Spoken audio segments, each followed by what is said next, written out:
like backstory in regards to my context and dynamic with this book, okay? A little bit of an intro at the moment. When I initially read this book 10 or 15 years ago now, I've had it for a while. This is the exact same copy that I picked up then, and I thought it was boring. I didn't like it back then. But this book, this exact copy, has survived 3 house moves, several book purges where I am specifically not just arranging things, but like getting rid and donating books that I don't read anymore, ones that don't bring joy, ones that I don't like want to keep anymore. This one always stuck around. I always held on to it, looked at the cover, and I'm like, it's a really cool cover though. It's too bad I didn't like it. I'll give it a reread someday. I'll give it another chance. Maybe I'll try it again. And like 10 years go by. A book I didn't like, I always held on to. But this is gonna sound crazy. It was like future me, the me nowadays, was telling me to hold on to it. Because present me, nowadays, now the one you're watching here, I have watched Downton Abbey twice, Peaky Blinders, The Gilded Age, and Bridgerton. I am in my Regency Victorian era shtick right now, and I am loving it. And one of my favorite shows, that has always been one of my favorite shows, is Penny Dreadful for the Victorian Gothic vibes. This doesn't have Gothic vibes, but it does have that Regency era with dragons. How is this not cool? And some of my recent favorite reads have been The Corpse Queen by Heather Herman and A Study in Drowning by Ava Reid. I love those little like dark academia style books. And like future me knew I would love this. Because of course, I'm going to love a Regency era now with a female main lead who's just striving to, one, be taken seriously in her society and pursue her passions, and that being like education with dragons specifically. That's just cool. Needless to say, I need all of the sequels right now. But focusing back in on A Natural History of Dragons, a memoir by Lady Trent by Marie Brennan, it's a bit of a mouthful. It's a bit of a long title. And it does fit. It fits well. But there's a bit of an oddity because A Natural History of Dragons is, sure, the book, but like it's also a book within the story, which is written by a different guy. But at the end of this book, Lady Trent, Isabella, writes a book with like her husband and a few friends and a professor, and like it's got its own title at the end. So she writes her own book. And this book is not named after that book, but that book is longer. So the book that she actually writes is concerning the rock wyverns of Vistrana, their anatomy, biology, and activity with particular attention to their relation with humans and the revelation of mourning behavior. Like, that's even longer. I get why the book isn't named that. It's just, I always find it a bit of an oddity when the books that we are reading are named after books within the book, but it's not the book within the book that the main character wrote. You see what I mean? That's not even like a nitpick. I just thought that was like a weird through line. But anyway, our book starts off with Isabella, who has read A Natural History of Dragons in her world, and how that has sparked and kind of helped embolden this interest in dragons that she has ever since she was a kid. And she's from like a moderately rich, very British style world, but she's not like other girls. But at the same time, that's not as annoying as you think here. Side note, not important, I've had to get up twice now while recording this because my cat Coraline loves going underneath the comforter on the bed. She loves like tucking into bed for a little like morning nap. But she hasn't figured out how to just like burrow underneath the blanket that's already there. She just scratches at it, and then I need to go over there and lift it for her, and then she crawls in like a mole. I love my baby. I love my little Coraline, but sometimes she doesn't always have the brain cell. Anyway, where was I at?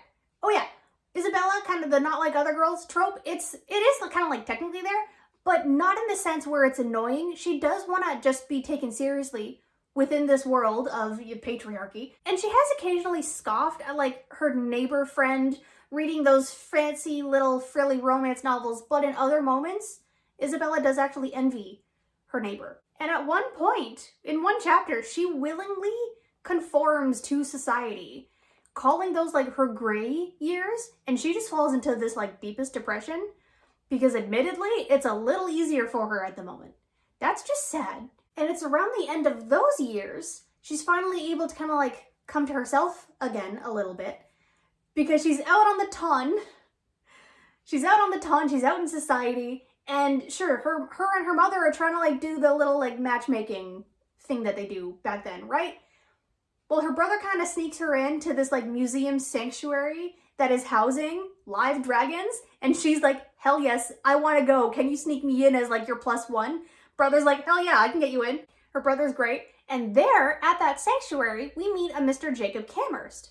We like Jacob Camhurst. He is immediately a green flag in this era. He supports her ideas and passions like immediately. We like Jacob. So that's kind of like setup, but the actual plot finally takes off when Isabella and her new husband Jacob, they've been married for like a couple of years within the time, they go on a working trip with a professor that they know to go off into this small little rural village. So I stumbled over that a couple of times. To the small village to actually study dragons, and she's going to be the sketch artist. And while they're there, they're unraveling this weird little mystery, superstitious mystery with some possible smugglers and some weird things going on with the person they were supposed to meet, but they didn't meet up with him. There's a weird mystery going on within this village, and she starts piecing it together and unraveling it. It's subtle.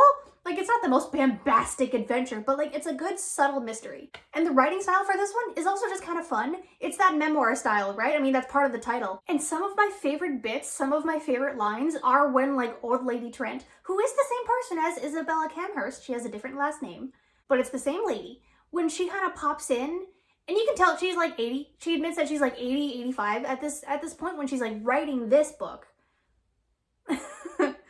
When she's writing this memoir, she kind of pops in now and then, just for some quick like little details and context, even explaining like, I was shy at this age at this time. I was like a young woman at this time. I'm 80 years old now.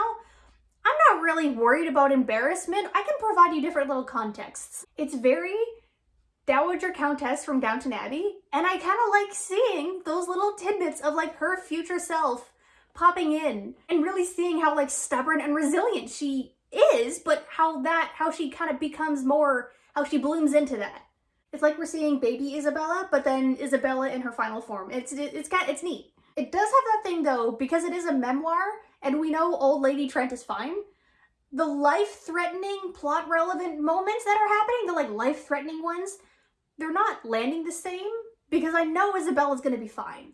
The side characters are not safe, but Isabella's gonna be fine. Also, just world building wise, it's interesting to come back to a story that actually uses dragons as just normal animals, that they're just normal beasts within this world. I've read and seen so many stories where the dragons are like sentient human creatures, or human minds anyway, or like very close to sentient. I would argue the ones like House of the Dragon are like really close. They're not like human sentience, but those things are smart. But it's neat to see a world like ours that just has dragons in it, and even ranging from like tiny little bug-like ones to full-blown dragons. I would love a tiny pet sparkling. Now, something I would actually be curious to see a little bit more maybe in the sequels. Maybe it is in the sequels, I don't know yet. Because it's hinted at, because it's there in the beginning, but I want to see more of Isabella's dynamic with her family. We know her brother is fine. I'll admit I don't remember his name. I'm pretty sure his name was mentioned, but he's not a main character or an important side character later on, so it slips my brain. But she's on good terms with at least one of her brothers, and I think her dad, maybe not so much her mom. I want to see some of her family dynamic, especially now, given the end of this book and some context that we have of like the trajectory of Isabella's life and what she actually wants to strive for and achieve, how she's a bit more independent in that case. I want to see that dynamic play out with her family too. Because once she marries Jacob and like goes to move in with him, we never see her family again. Also, side note, I appreciate that Isabella messes up sometimes. She's not perfect, and she's not right all of the time. And she even comes to realize and try to actively change how she is viewing and interacting with these like lesser village people. Because she's a normal person under her own pressures and biases that she's trying to like struggle against, but not realizing that she's kind of been subjecting a few others in the village to kind of her own biases. Different biases, but like more of a class bias rather than a sexism bias. But yeah, I am so glad I held on to this for so long. Like I said, this survived like 3 house moves, and it is now maybe not my favorite novel ever, but like I'm glad I held on to this. Like I'm even hugging it right now. Past me might have been bored, but future/present me is so happy I still have this. And I need to hunt down the rest of them, like right now. I did recently go to like my local Indigo bookstore and they didn't have this. They didn't have this in the sequels. I remember seeing them there. I bought this in that shop and I remember seeing them there maybe a couple of years ago now, but they're not there now. So I might need to like order them online, maybe do some like local shop hunting. I need to find these sequels. I want to find these. But anyway, feel free to like and subscribe and I'll see you later. Bye.